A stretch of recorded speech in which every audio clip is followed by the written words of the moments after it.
Hey guys, welcome back. So today I am reviewing my Tangerine wheat, which, as I said in the brew day video, you should definitely make because it's really hard to screw up and it's always delicious. It literally usually tastes like orange juice. I haven't tried this batch yet. I've given away some and the reviews have been good, so crossing my fingers. All right. This is an unmarked can because I actually canned all of these before I went to Washington, and I literally took some to Washington to review there and ran out of time. So, what's weird is when I made this, I don't think it was completely fermented when I canned them. So, these cans are like so tight, I guess is the word. And they sat around at room temperature for the past month and a half. So they're completely done now, but just in case this explodes, that's why. There's too much carbonation. Yay, no explosion.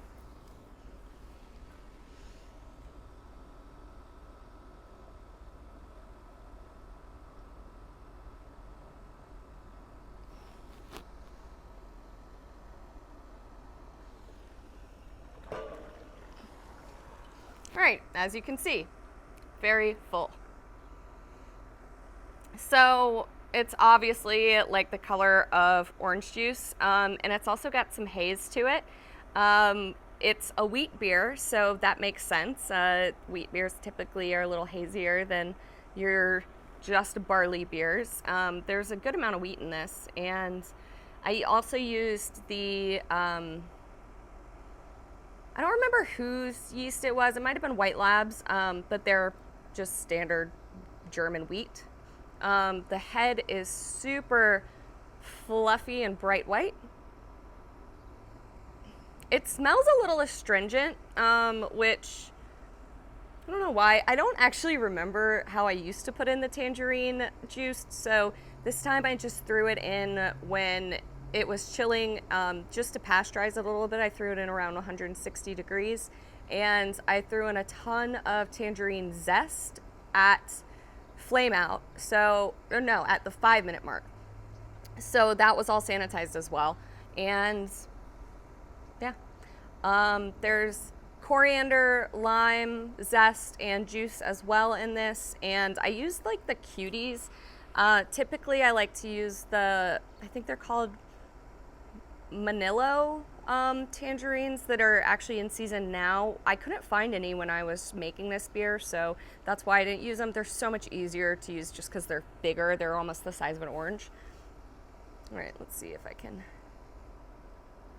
So it definitely smells like a wheat beer. There's some esters there. It's almost got the aroma of a Belgian. It's that fermenting fruit aroma that you can get in Belgians and wheats. So you can tell the yeast did its job. And it definitely has like an orange twinge to that. I don't pick up any coriander or lime really. It does smell really refreshing, which is nice. All right.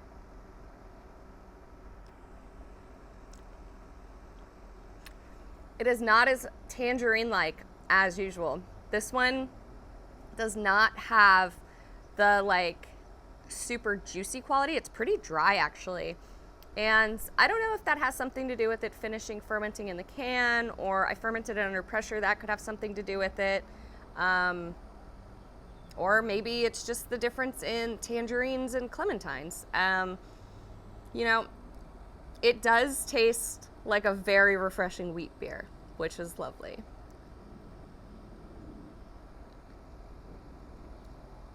It's got a tartness on the tongue in the beginning, and I think that's actually more from the tangerines than anything. But it also makes that it's super refreshing. It's like I would say this almost tastes like a dry version of, say, a Blue Moon or a Shock Top when you put an orange in it. Those are pretty sweet, and they can get a little heavy in the end, but this one's definitely dry enough that you can keep drinking it and keep drinking it. I'm gonna have to make this one again, I think, and try to get back to my original recipe. Like, my recipe was so old that I've been using Brewfather for, I think, the past 4 or 5 years, and I had to go into my Beersmith account to go find this recipe. And I think what I actually should do is go and find my old brew log that was all handwritten and see what I did way back when, because I think this was like the first or second beer I created. It was like the Cherry Saison was one of the first, and then this was also one of the first, and I can't believe this is the first time I'm showing you guys this. So though it's hazy, it has a really like thin mouthfeel, which I mean, I could drink this like water. A very slight bitterness. The hops don't really pick up. I believe I used Cascade in this one. That would make sense, right? Actually, yeah, I only used Cascade in this, actually. So that's probably also attributing to some of the orange flavor, which is very, very subtle, I'll admit. And I wish this beer was a little sweeter, but, you know, not as sweet as a Shock Top or Blue Moon, because that's just like a little bit much.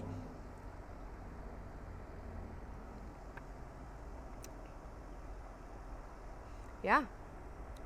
You know, even though the orange didn't come through as much as I'd like, it's still a really, really easy drinking beer.